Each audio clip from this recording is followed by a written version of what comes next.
पूजा खेड़कर के केस के बाद तमाम ऐसे केसेज आए जिनसे ये एहसास हुआ कि अब यूपीएससी को रिफॉर्म की ज़रूरत है। और इसी बात का इंडिकेशन यूपीएससी ने अपने एक नोटिफिकेशन में दिया है और ये सारे रिफॉर्म्स 2025 में अप्लाई होने जा रहे हैं। ये जो रिफॉर्म्स हैं ये सिविल सर्विसेज के साथ साथ यूपीएससी के द्वारा जितने भी 14th एग्ज़ाम कराए जाते हैं उन सब पर अप्लाई होने वाला है। तो चलिए हम लोग पहले यूपीएससी की वेबसाइट पर आते हैं और यूपीएससी की वेबसाइट पर आने के बाद यहाँ पर हम एक ये देखते हैं टेंडर वाला सेक्शन, और इस टेंडर को हम डेट देखने की कोशिश करते हैं कि ये 20 जुलाई को रिलीज हुआ था और लास्ट डेट है 29 जुलाई, यानी कि 20 तारीख को ही, उससे पहले ही यूपीएससी ने सोच लिया था कि हम चेंजेस करने वाले हैं। ये चेंजेस क्या हैं पहले आप समझने की कोशिश करिए। सबसे पहला चेंज कि आप एप्लीकेशन फॉर्म भरेंगे वहाँ पर चेंज होगा। फिर उसके बाद जब एडमिट कार्ड आएगा वहाँ पर भी आपको चेंज देखने को मिलेगा। फिर जब आप एग्जामिनेशन हॉल में जाएंगे वहाँ पर भी चेंज होगा, और एग्जामिनेशन हॉल से बाहर निकलेंगे वहाँ पर भी चेंजेस हैं। तो स्टेप बाय स्टेप समझने की कोशिश करते हैं। यहाँ पर देखिए जो नोटिफिकेशन है वो किस तरीके का है, फिंगर प्रिंट कैप्चरिंग का, फेशियल रिकग्निशन का है। ये 60 पेज का नोटिफिकेशन है, हम इसके ऊपर नहीं जाएंगे। आप चाहेंगे तो मैं आपको पीडीएफ भी भेज दूंगा। ये देखिए टोटल 60 पेज का है, 60 पेज का पूरा पीडीएफ है, आप चाहें तो इसको देख सकते हैं। और मैं टेलीग्राम ग्रुप में भी इसका लिंक, इसका पीडीएफ मैं शेयर कर दूंगा, तो आपको बिल्कुल भी परेशान होने की ज़रूरत नहीं है। हाँ, तो हम लोग ये बात कर रहे थे कि ये जो मेन चेंजेस है, आधार बेस्ड बायोमेट्रिक ऑथेंटिकेशन, अब ये कहाँ कहाँ होगा ये भी बता देता हूँ। फिंगरप्रिंट कैप्चरिंग होगा, फेशियल रिकॉग्निशन यानी कि फेस को कैप्चर किया जाएगा और खासकर एआई के थ्रू भी इसको कैप्चर किया जाएगा। क्यूआर कोड स्कैनिंग और एडमिट कार्ड में लाइव बेस्ड सीसीटीवी सर्विलांस, ये सारी चीज़ें होंगी। तो मैं आपको बता देता हूँ इन 60 पेजेस का जो निचोड़ है। सबसे पहला, अभी तक जो आप एप्लीकेशन फॉर्म भरते थे वहाँ पर आप पीडीएफ अपलोड कर देते थे आधार कार्ड का, किसी भी प्रकार का आपको फिंगरप्रिंट अपलोड नहीं करना होता था। अब आपको आधार कार्ड का ऑथेंटिकेशन करवाना होगा फिंगरप्रिंट के थ्रू, जिसे आप जब एग्जामिनेशन हॉल में जाके वेरीफाई करना होगा तो वो उससे वेरीफाई हो जाएगा। तो यानी कि जब आप फॉर्म भरेंगे तो वहाँ पर आपको एक मेजर चेंज देखने को मिलेगा आपकी आइडेंटिटी को लेके।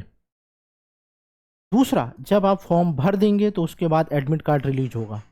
एडमिट कार्ड में अभी तक क्यूआर नहीं होता था, अब आपका यूनिक क्यूआर कोड होगा, यानी कि लगभग 6 लाख बच्चों का अलग यूनिक क्यूआर कोड होगा। 10 लाख लोगों ने 2023 में फॉर्म भरा था, 6000 लोगों ने एग्ज़ाम दिया था। तो ठीक उसी प्रकार से जितने भी छात्र प्रीलिम्स एग्ज़ाम में अपीयर होंगे उन सबका क्यूआर कोड रहेगा। ठीक है, इस क्यूआर कोड से सारी चीज़ें वेरीफाई होंगी। जब आप इस एडमिट कार्ड को लेकर सेंटर में जाएंगे तो सेंटर में क्या चेंजेस देखने को मिलेगा, सीसीटीवी लगे होंगे एआई बेस्ड, और हर 24 कैंडिडेट पर एक कैमरा रहेगा। और वहीं पर जब आप एंट्री कर रहे होंगे तो आपके क्यूआर को स्कैन करके सारी डिटेल्स को वेरीफाई किया जाएगा। आपको परेशान बिल्कुल नहीं किया जाएगा, हर एक तरीके से आपको वेरीफाई किया जाएगा, आपके फिंगरप्रिंट के थ्रू, आपका आधार के थ्रू और फेस रिकग्निशन के थ्रू।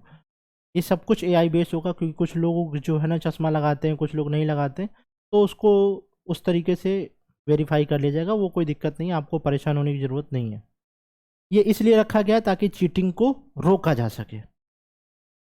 सबसे ज़्यादा जो चीटिंग होती है वो अंदर से नहीं, वो बाहर से की जाती है। बाहरी लोग जो क्या कहते हैं, जानकारी के लोग होते हैं, आपकी जानकारी का आप एग्ज़ाम देने गए और आपके ही पर्सनस ने चीटिंग करा दी, तो इसलिए अब बाहर जो लोग आपको एग्ज़ाम दिलाने के लिए जाएंगे सेंटर के बाहर, उनकी भी निगरानी की जाएगी कि उनकी एक्टिविटी क्या है। यानी कि ठीक उसी टाइप का कैमरा एंट्री गेट पे लगा होगा और ठीक उसी टाइप का कैमरा एग्जिट गेट पे भी लगा होगा, सेम उसी क्वालिटी का, और वो कलरफुल सीसीटीवी होगा कैमरा, जिससे आपको मॉनिटर किया जा सके। और इन्होंने कहा है कि जो भी बच्चे एग्जामिनेशन हॉल में अपीयर हो रहे हैं उन सब की लाइव स्ट्रीमिंग, यानी कि वो लाइव मॉनिटर कर सकें, और ये कलरफुल कैमरा इसलिए कि आपने क्या शर्ट पहनी है, कहाँ पर आपके कौन सा तिल है, आपको वेरीफाई करने के लिए कलरफुल कैमरा सीसीटीवी रखा गया है। तो यानी कि ये सारे चेंजेस आपको देखने को मिलेंगे ताकि चीटिंग्स को रोका जा सके। मुझे ऐसा लगता है कुछ बड़े रिफॉर्म्स भी होंगे, खासकर पैटर्न में को लेके, और जो अननेसेसरी चीज़ें हैं जैसे कि प्रीलिम्स की आंसर की 1 साल बाद आती है, उसमें भी चेंज करना चाहिए। जो लगातार अटेम्प्ट दिए जा रहे हैं एक्सपीरियंस लोगों को, जिन्होंने एग्ज़ाम क्वालिफाई करके रखा हुआ है, उनको बार बार अटेम्प्ट देने का मौका मिल रहा है, जिससे अन्य लोग जो है वो लिस्ट से बाहर हो जा रहे हैं। तो इसमें भी कुछ रेगुलेशंस आएगा। हो सकता है ऑप्शनल को लेके भी कुछ चेंजेस आ जाए, या फिर जो प्रीलिम्स क्वालिफाई कर लेते हैं उनको बार बार प्रीलिम्स ना देना पड़े, इसके लिए भी कुछ करना पड़ सकता है। हो सकता है सीसैट को लेके भी कुछ चेंजेस किए जाए। तो मुझे लगता है ये कुछ ऐसे पॉइंट्स हैं जिनमें चेंजेस किए जाने चाहिए। इंटरव्यू बोर्ड को लेके भी चेंजेस किए जाने चाहिए कि जो पार्शियलिटी दिखाई जाती है मीडियम को लेके, लैंग्वेज को लेके। और क्या फिर ऐसा किया जा सकता है कि 2 बोर्ड के नंबर मिलाकर, यानी कि एक कैंडिडेट 2 बोर्ड पर इंटरव्यू दे और उसके एवरेज मार्क्स निकाल कर उसको इंटरव्यू के मार्क्स के रूप में कंसीडर किया जाए। तो कुछ ऐसे रिकमेंडेशंस भी हैं जिनको किया जाना चाहिए। और मैं एक अपील करता हूँ भारत सरकार से भी और यूपीएससी से भी कि जो भी 2 अटेम्प्ट मिलने हैं कोविड के कंपनसेटरी, वो अटेम्प्ट दिए जाएं। सरकार से भी मुझे अपील है कि ये रिफॉर्म के रूप में नहीं, लेकिन ये एक सामाजिक न्याय के रूप में भी देखा जाए कि कोविड में किस तरीके से छात्रों को प्रॉब्लम हुई और उनके अटेम्प्ट ख़त्म हो चुके हैं। तो 1 या 2 अटेम्प्ट तो ज़रूर से ज़रूर दिए जाएं ताकि वो अपनी ड्रीम को पूरा कर सके। अपने ड्रीम को 1 या 2 अटेम्प्ट देकर आप पूरा करने में सहयोग करें, और इस पॉइंट को आप ज़्यादा से ज़्यादा लोगों तक पहुँचाएँ ताकि ये बात सरकार तक भी पहुँचे और हम उस हक को प्राप्त कर सकें जो हमारा है। Thank you.